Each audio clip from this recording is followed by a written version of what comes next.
D2DNY, Real World HVAC Simplified. And today I'll be doing a tutorial on how to program or set up your Honeywell home thermostat. So let me go over to the thermostat. And this is a quick tutorial. This is the thermostat.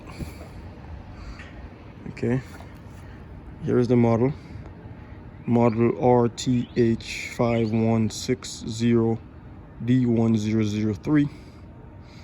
That's your model. And here's the sub base.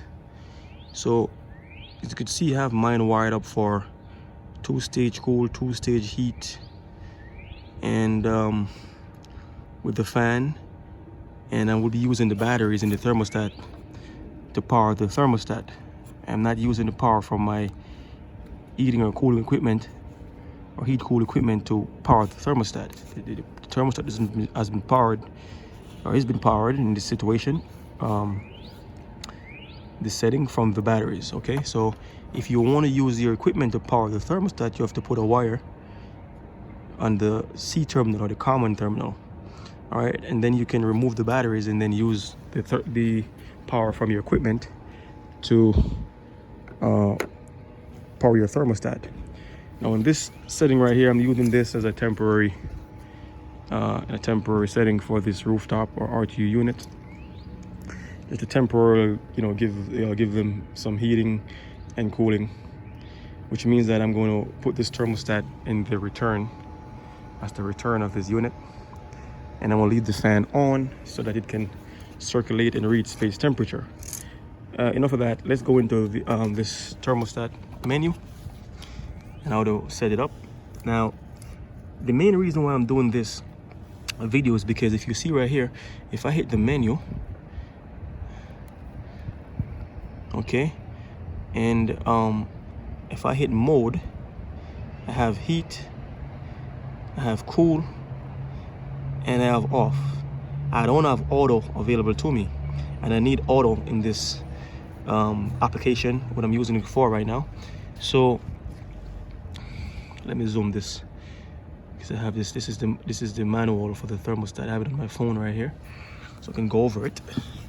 All right, so let's get into the menu of the thermostat. We're gonna program the menu. You gotta hold the menu, push it down and hold it.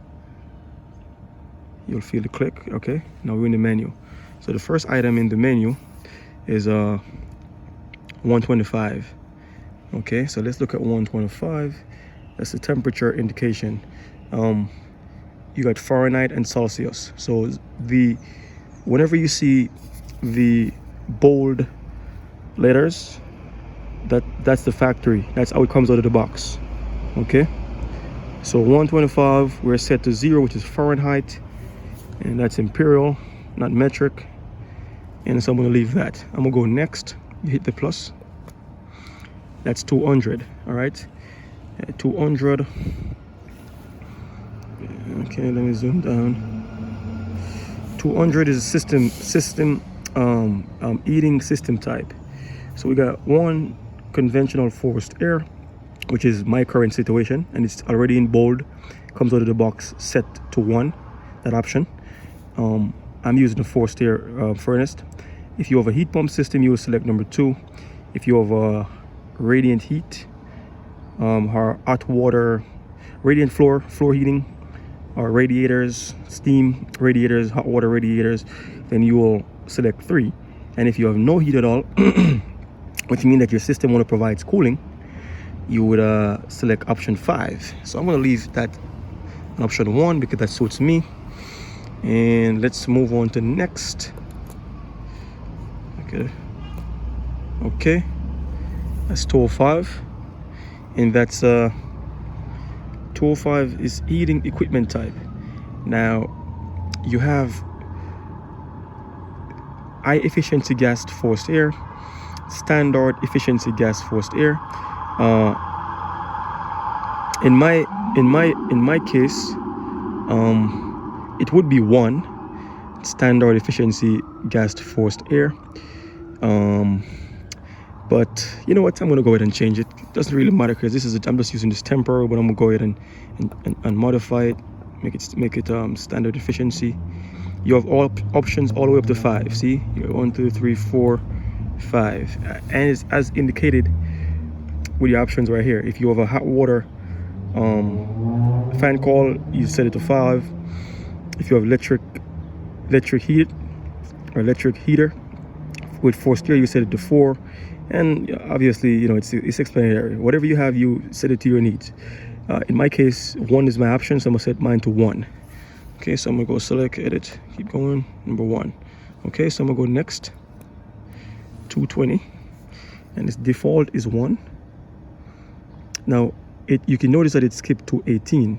That's simply because 218 only applies to system type, system heating type 2. If you would select 2, then you have a heat pump, and you will have 218.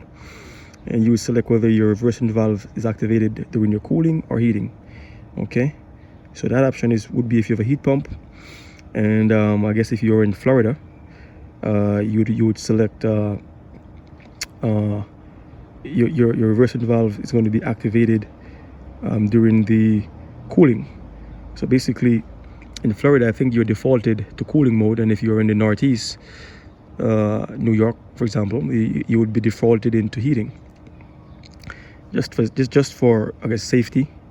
You don't want to freeze your coils, or you know, this area is typically colder, so they want to give you the default to heating. And if you're in, say, Florida, the default is cooling. So if you're defaulted in cooling, then you would want to set your reversing valve to activate when you go into heating. And if you're defaulted in heating, then you don't want to set your reversing valve to activate when you're going to cooling. So for example, in my case, if I have a heat pump system over here in the Northeast, I would select the default, which is O. So meaning my reversing valve is activated in cooling. Okay, so moving on, 220, that's where we're at right now. Cool stages. Okay, so we have, in my case, I have 2 circuits or 2 stages of cooling. So I'm gonna go ahead and change that to 2. Right now you have 0, 1, and 2 options. So right now this is defaulted to 1, so I'm gonna make that 2 because I have 2 stages of cooling. Okay, go next. Okay, 221. And where's that? 221. Heating stages. Also, I have 2 stages of heat, so I'm going to leave that at 2. That's the default. Is it? Let's see. 221. No, it's not. It was changed. I think that was changed. Okay, so let's go to next. 300. This is the main reason why I came in here. And 300, you see that's okay, let's screw that up. 300, system changeover. 0 is manual, 1 is automatic. I'm gonna go ahead and make that 1 because I need to have my auto function. I'm gonna hit done. All set. So if I go to menu now, mode, there is my auto function. I have auto, I have heat, cool, and off.